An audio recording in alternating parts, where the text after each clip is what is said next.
অনেক দিন চেরির আর রিওর তো স্নান দেওয়াই হচ্ছে না এই ঠান্ডার জন্য। তো আজকে ভাবলাম যে চেরিকে স্নান করাই, কিন্তু একা একা না চেরিকে স্নান করানোই যায় না। ও তো লাফালাফি খুব একটা করে না, কিন্তু এমনভাবে বেঁকে চুড়ে দাঁড়িয়ে থাকবে না, ওকে ঠিক ধরা যাবে না। আর যদি একবার হাত থেকে পালিয়েছে তো ওকে আর ধরে স্নান করাতেই পারবো না। তাও রিস্ক নিয়ে স্নানটা করালাম। দেখো গায়ে কিচ্ছু নাই, গায়ে কিচ্ছু নেই। আসলে ওর তো বয়সটাই ওই রকম। ও অনেক ছোট, আসলে ওর তো সবে 1 বছর হলো না। ও 1.5-2 বছর হলে তারপরে ওর গায়ে একটুখানি গ্রোথ হবে, আমাদের রিওর মতন লোম ফোম হবে।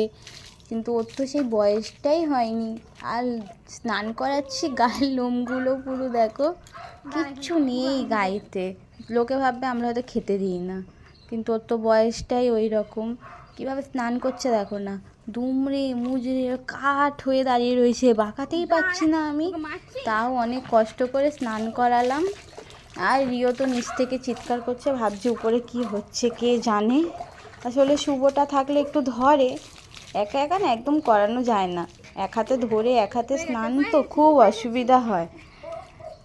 আজকের চেরিকে করালাম, দেখি কালকে যদি রিওকে একবার স্নানটা করিয়ে দিতে পারি।